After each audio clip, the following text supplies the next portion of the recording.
10 minutes later, this puma lands outside the barbecue area.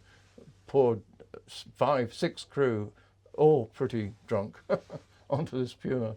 And we did the Sugarloaf Mountain, the Santos Crystal, Copacabana Beach. It was brilliant. We've got Rod Trevaskus with us. He was the AO on Black Book 6, went down to Rio de Janeiro. Yeah. That's true.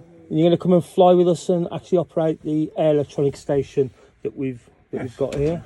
Yes, I've seen this before, you know. You've seen it? Okay. 43 years ago. Yeah. How do you fancy flying into Rio? That's really an interesting idea. go around Santos Christus and all that. And exactly. Yeah. Exactly. So looking forward to this. We're going to actually start up now. So would you like to hit the battery master switch for the very first time in how long? 43 years. Just brief me on that one. That's first. been a while. Yeah, it's 43 years. This is going to go on Facebook and we'll get you a copy. So, Rod, Yeah. you know this place, don't you? I've been here once, yes. Yeah, and where are you now? Over the top of Rio, I mean. Rio de Janeiro? Yeah, that's the one. Yeah, it was Rio Galeo. Rio Galeo. International Airport. Yeah, we'll try and find that. But, so happy times. Can you look down there? It'll be below us and behind us, yeah.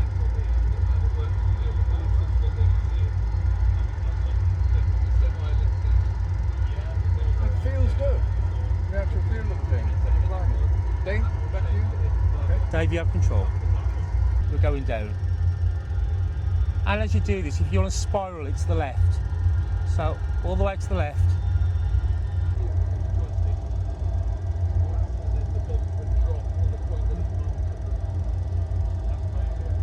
I've got that one. Yeah.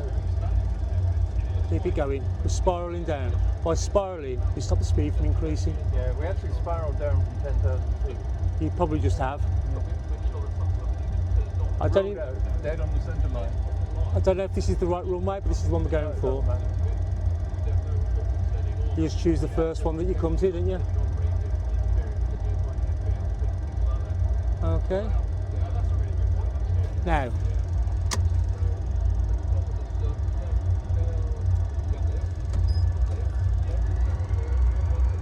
Is that Sugarloaf in front of us? Yeah. Pre-landing checklist, please. Pre-landing checklist. Okay, right. So we're going to have undercarriage down there. Okay, we've got 3 reds, which will turn to 3 greens in a second, so the wheels are locked and down. Okay, we're looking for 160 knots. You've got 160 knots. We're looking for the runway right ahead of us down there. You and Rod can do this together, hands on the controls, both of you. Alright? Try and keep the wings level as much as you can. Power's going off now. Right, okay. Okay, right. Brakes. Parachute. Put them on the brakes. On the brakes. Steer it straight. Get us back on the centre line. So, with your feet. With your feet, yeah. It's a real temptation to do that. Yeah. Parachute away.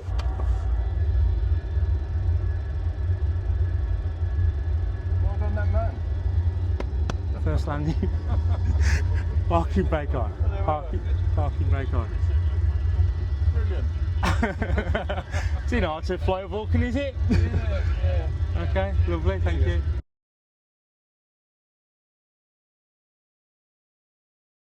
Foreign others, but missing. In my notebook diary, they reckon we bottomed out at 6,000 feet. That's well within their envelopes. And they had set the fuses wrong on the thing. They were bursting 1,000 feet below us, the artillery, at the aircraft shaft. Yeah.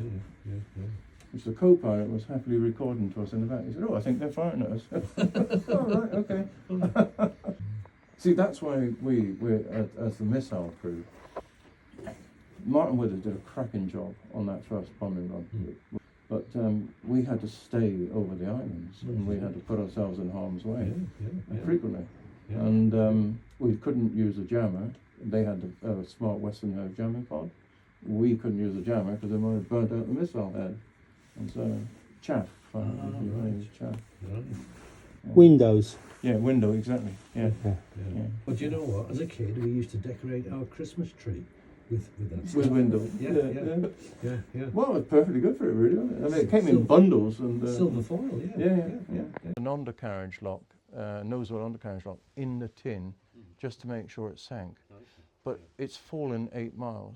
He's very unlikely not to have sunk with or without the undercarriage lock, but it just seemed like a good idea at the time. So I just want to show the Facebookers something first, and it's actually what's happened on the front of this cockpit. So let's go look at the cockpit first. And there's a refuelling probe on the front of the cockpit. He's But gone on his own. XM652's refuelling probe has been removed. Now, the refuelling probe rod Yes. on this was taken off XM652 and it was handed to the aircraft that went down on Black Buck. Now, it's because the refuelling system had been removed from the Vulcans and they had to reinstate them. Nev Martin did that. So my question to you is this. On the aircraft that you flew that lost the refuelling probe over the Atlantic, might it have been XM652s? And if it was, Can you have it back? Can we have it back? Can No. you go? Can you go? Well, and you get can it? go and get it. Yeah. I actually don't know if it did come from 652. Obviously, when they refixed all the refueling things, and they didn't put a number on it. This comes from the XM652 sort of thing, but it was stuck in the basket, so it actually is somewhere. It got stuck in the refueling basket. Yeah. So it's somewhere. Yeah. We don't know where. Well, we're going to do a flight this afternoon down to Rio. Oh, are we? Right. Yeah. So what we can do is we can go over there and we'll let you have a look. We'll have a look for it. See if you can find it. But Actually, when we finally, they kept not wanting us to go approach their coastline, but we kept going on and on. And eventually, we were down to about 10,000 foot off the coast of Rio, and they still refused us permission to land. The fighter jets had not caught up with us, which is something different in another buck. And the captain eventually said, we're going to have to spiral dive to get it down to height if they give us permission to land. And so I went back on the radio and said, I understand your situation on the ground, but understand ours. We are critically short of fuel. If we don't get immediate landing, we'll be dishing in Rio Bay. And they came back and said, OK, permission to land. And we landed in the wrong direction for the wind. And at that point, did they know what type of aircraft it was that was coming in? Oh, you mean the Ford-jet? Yeah. What had you told them? No, I hadn't told them we were a Ford-jet. I mean, obviously by then they must have recognised us when they saw us. Yeah. But no, that was, the problem was, the actual briefing was, if something goes wrong at that refuelling, you might be able to get to Rio. And there was a military airfield inland from Rio they wanted us to go to. But we wouldn't have reached that. We didn't have the fuel to do it. But there was no instructions, so I had to make up a call sign. Yeah. Make up Ascot, an Ascot 597. 597. Yeah. And 597 was the aircraft. Yes. was the XM6 aircraft. 597. Yeah. And then they kept. And they still passing- use Ascot, don't they, for the air transport aircraft. Yes, Yeah, they do. okay, Yeah. yeah. But it was a matter of trying to subterfuge. We didn't really want them to know where we were exactly, Yeah. or what we were exactly. Yeah. And so by then the door was open, and I'm on HF comms, which you probably know are pretty bad. And you're on 100% forced oxygen, not just 100%. And it's very hard to breathe back out against it and talk at the same time. So I'd love to see if there was a tape of us somewhere. The Nimrod foreigner possibly has got the tape, I don't know. But so it was, first of all, it was what type of aircraft. I mean, we were a Ford-jet. Yes, what is a Ford-jet? Yes, we are a Ford-jet, correct. It was this sort of banter going to and fro, which is totally against any normal air comms procedures, you know. And then they want to know point of departure, where we came from. And they kept saying point. I said, sorry, say again, you're broken, you know, all the usual guff. And then the door was open, and Brian Gardner, our third pilot, was trying to get it closed. Dave Castle on one side, the radar, was holding two hands on his parachute harness. I was on the other side, was spun around, one hand on the other side of his parachute harness, and then on the transmit key, Dave says, hey Rob, turn away from Huddersfield. I said, okay Dave. So the next time he came up, what was your point of departure? Ah, Roger, point of departure, Huddersfield. And there's no airfield at Huddersfield. But the whole damn thing was just to let us get close enough to the coast, so if we did bail out, we'd be more easily rescued. But, And so, when you got down then, you then got some hospitality. we did. And what was that like? So, where did they keep you? They put us in the officers' mess, which was fine, and most of the guys were okay. Some of the younger Brazilian officers weren't that keen on us because, of course, they're neighbours with Argentina. And I think their interrogation technique was Johnny Walker Black Label and highball glasses. Right. And of course, then they gave you full hospitality and they allowed you to leave Brazil. Well, we didn't get any hospitality for the most of the week at all, and then the chief of the Brazilian air staff was retiring, and he had a big barbecue. They're big into barbecues over there, and he insisted that our crew pitch up.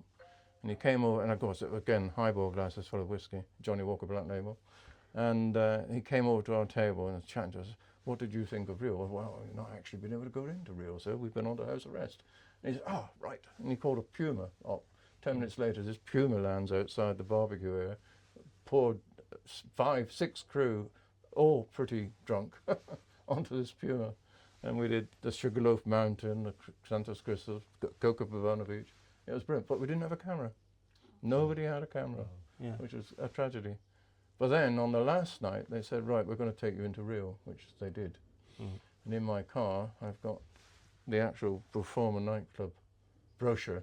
Yes, with a photograph of you guys there. Yeah, with a photograph of us guys. And you're going to let us have a copy of that, so that we can show it to everybody. It's going to cost you a fortune. Yes. In beer. well, we've actually got some Black Label in the cupboard. Oh right. So I think we're sorted for that. Yeah, there was a big thing going on with Black Label in Brazil at the time. I don't know what it was. Some underhand deal. Cool. So we'll next stage then is we've got some more people that are going to fly, and then we're going to take off, and I think we're going to go around Rio. And we can do ascension. We can do ascension with other aircraft, like Victor's in front of us to do refueling. I don't know whether that would cause any bad memories. I don't. Do you know? I don't have any bad memories whatsoever of it. Yeah. When, to be clear about the refueling incident, we were locked in behind the Victor tanker, and the captain had been up there for 12 hours already, and he was going at it, missing, going at it, missing. It was coming down the south, the window above the A there. The refueling drogue was down there, and fuel was spilling around. I think it was the 7th attempt. He hit it so hard, that's when it broke off. And the very first thought that went through my mind was, I've never been to Brazil. Beautiful.